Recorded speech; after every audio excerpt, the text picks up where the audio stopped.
बिस्मिल्लाहिर्रहमानिर्रहीम। अस्सलाम वालेकुम। प्यारे बच्चों, उम्मीद करती हूँ आप सब खैरियत से होंगे। अल्हम्दुलिल्लाह मैं भी खैर आफियत से हूँ। प्यारे बच्चों, मैं आपको उर्दू की क्लास में खुश आमदीद कहती हूँ। आप सब जानते हैं कि हमने साबका सबक में नज़्म हम्द के नए अल्फाज सीखे थे और इन अल्फाज के मायने आपने याद किए थे। आज हम इनको दोबारा से दोहरा रहे हैं। हमारा पहला लफ्ज़ है हैवान और हैवान के मायने हैं जानवर। इसी तरह शफ़क़त, शफ़क़त के मायने हैं मोहब्बत और मेहरबानी। तीसरा लफ्ज़ है रब, रब के मायने हैं खुदा और अल्लाह ताला, यानी हम इसे खुदा और अल्लाह ताला दोनों को हम रब कह सकते हैं। चौथा लफ्ज़ है ध्यान, ध्यान से ध्यान का क्या मायने है? ध्यान का मतलब होता है ख्याल। और पांचवा लफ्ज़ है हर दम और हर दम के मायने हैं हर वक्त। इसी तरह प्यारे बच्चों, आज हम नज़्म हम्द के सवालात व जवाबात देखेंगे कि वो क्या हैं और आप इनके जवाबात कैसे याद करेंगे और इनको कैसे तहरीर करेंगे। जी प्यारे बच्चों आपने इन सवालात व जवाबात को तहरीर करना है।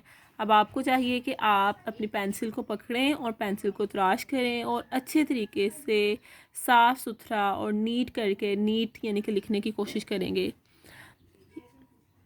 यानी आप खुशखत और अच्छी लिखाई में लिखने की कोशिश करेंगे। ठीक है प्यारे बच्चों, अब आपने अपनी पेंसिल को पकड़ना है, इसको तराश करना है और फिर मेरे साथ साथ लिखने की कोशिश करनी है। और अगर मेरे साथ आप ना भी लिख सकें तो आपने इस वीडियो को देखने के बाद ख़ुद से प्यारे अच्छे अंदाज में इन सवालात के जवाबात को तहरीर करना है, यानी कि इन सवालात के जवाबात को तहरीर करना है। ठीक है, हमारा पहला सवाल है कि ये नज़्म किसके बारे में है। जी, हमने जो नज़्म पढ़ी थी हम्द, वो किसके बारे में है? मैंने आपको शुरू में बताया था कि हम्द जो होती है वो हमेशा अल्लाह ताला की तारीफ़ में लिखी जाती है। तो ये नज़्म किसके बारे में है? जी हाँ, ये नज़्म अल्लाह ताला के बारे में है। इसी तरह हमारा दूसरा सवाल है कि अल्लाह ताला के हम पर क्या एहसान हैं, 3 बातें लिखिए। यानी कि हमने अल्लाह ताला के जो हम पर एहसानात हैं उनमें से 3 बातों का जिक्र करना है। तो बेटे यहाँ पर तो आपको दिखाई दे रहा होगा कि 6 अल्फाज लिखे हुए हैं जो अल्लाह ताला के हम पर एहसानात हैं। चाँद, सितारे, फूल, दरख्त, ज़मीन और आसमान। जी हाँ बेटा, आप देख सकते हैं कि चाँद भी अल्लाह ताला ने बनाए, सितारे भी अल्लाह ताला ने बनाए, फूल भी अल्लाह ताला ने बनाए और दरख्त भी अल्लाह ताला ने बनाए। इसी तरह ज़मीन और आसमान भी अल्लाह ताला ने बनाए। तो ये सब क्या है? ये सब एहसानात हैं अल्लाह ताला के हम पर कि उसने हमें इन चीज़ों से नवाजा है और हम इन चीज़ों के मज़े लेते हैं, चीज़ों से मज़े लूटते हैं। तो बेटा आपने इनमें से कोई से 3 एहसान लिखने हैं। ठीक है, इनमें से कोई सी 3 चीज़ों के नाम लिख लें। इसी तरह आपका सवाल नंबर 3 है कि हम सबको हर वक्त किसकी खुशी का ख्याल रखना चाहिए। जी हाँ, हमने इस नज़्म में से क्या सीखा था कि हम सबको हर वक्त किसकी खुशी का ख्याल रखना चाहिए? हम सबको अल्लाह ताला की खुशी का ख्याल रखना चाहिए, क्योंकि अल्लाह ताला ने हमें बेशुमार नेमतों से नवाजा। तो फिर हमें किसका शुक्र अदा करना है? अल्लाह ताला का शुक्र अदा करना है। तो हमें किसकी खुशी का ख्याल रखना है? हमें अल्लाह ताला की खुशी का ख्याल रखना है। तो इस सवाल का जवाब हम कैसे तहरीर करेंगे कि हम सबको अल्लाह ताला की खुशी का ख्याल रखना चाहिए। जी प्यारे बच्चों, आप देख सकते हैं कि हमारा सवाल नंबर 4 है कि इस नज़्म से अल्लाह ताला की बनाई हुई चीज़ों के नाम तलाश करके लिखिए। जी हाँ, जो आपने अभी नज़्म पढ़ी थी उस नज़्म में से आपने कोई सी 4 चीज़ों के नाम तलाश करके लिखने हैं। तो मैंने आपके सामने कुछ लिखे हुए हैं और आप इनकी बजाय ख़ुद से भी तलाश करके लिख सकते हैं। ठीक है, यही लिखने ज़रूरी नहीं है बल्कि आप ख़ुद से भी तलाश करके नज़्म में से कोई सी 4 चीज़ों के नाम तहरीर करेंगे। पहला मैंने लिखा हुआ है दुनिया, दूसरा है फूल, तीसरा इंसान और चौथा बाग।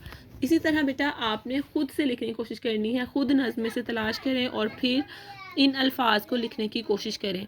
सवाल नंबर 5 है, इस नज़्म में दी गई चीज़ों के अलावा अल्लाह ताला की बनाई हुई 10 चीज़ों के नाम सोच कर लिखिए। जी प्यारे बच्चों, अब आपने इस नज़्म में से तलाश नहीं करना बल्कि ख़ुद से सोचना है कि अल्लाह ताला ने हमें किन किन नेमतों से नवाजा है। ठीक है, तो अगर हम गौर व फिक्र करें, अपने इर्द गिर्द देखें तो हमें पता है कि जिस ज़मीन पर हम चलते हैं ये भी अल्लाह ताला ने बनाई, जो आसमान हमें ऊपर दिखाई देता है वो भी अल्लाह ताला ने बनाया। इसी तरह जो खुराक हम खाते हैं, वो पौधे, वो दरख्त जिनसे हम फल हासिल करते हैं, वो फसलें जिन्हें हम खुद खाते हैं, یہ ساری چیزیں کس نے بنائی؟ یہ بھی اللہ تعالیٰ نے بنائی، آپ ان سب کا بھی ذکر کر سکتے ہیں۔ اس کے علاوہ آگ جس سے ہم کھانا بناتے ہیں، ٹھیک ہے، سورج جس سے ہم حرارت حاصل کرتے ہیں، چاند جس سے ہم ٹھنڈک حاصل کرتے ہیں، ٹھیک ہے، پانی جو ہمارے پینے کے لیے استعمال میں آتا ہے، ہوا جس میں ہم سانس لیتے ہیں۔ تو پیارے بچوں، آپ ان میں سے کوئی سی 10 چیزوں کے نام لکھ سکتے ہیں۔ خود سے آپ سوچیں کہ آپ کو ارد گرد کون سی چیزیں دکھائی دیتی ہیں، اور پھر اپنے والدین کی مدد سے ان کے الفاظ کو لکھنے کی کوشش کریں، اور مجھے امید ہے کہ آپ یہ کام بہت اچھے طریقے سے کر سکتے ہیں۔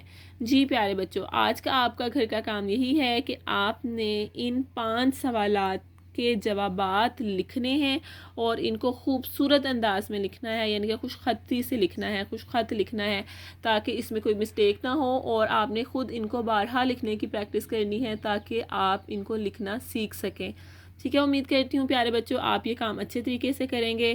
آپ نے ان 5 سوالات کو بہت اچھے طریقے سے لکھنے کی کوشش کرنی ہے، اور اپنا بہت خیال رکھنا ہے۔ ہم آئندہ اب اگلے سبق کے ساتھ دوبارہ ملیں گے۔ اپنا خیال رکھیے۔ اللہ حافظ۔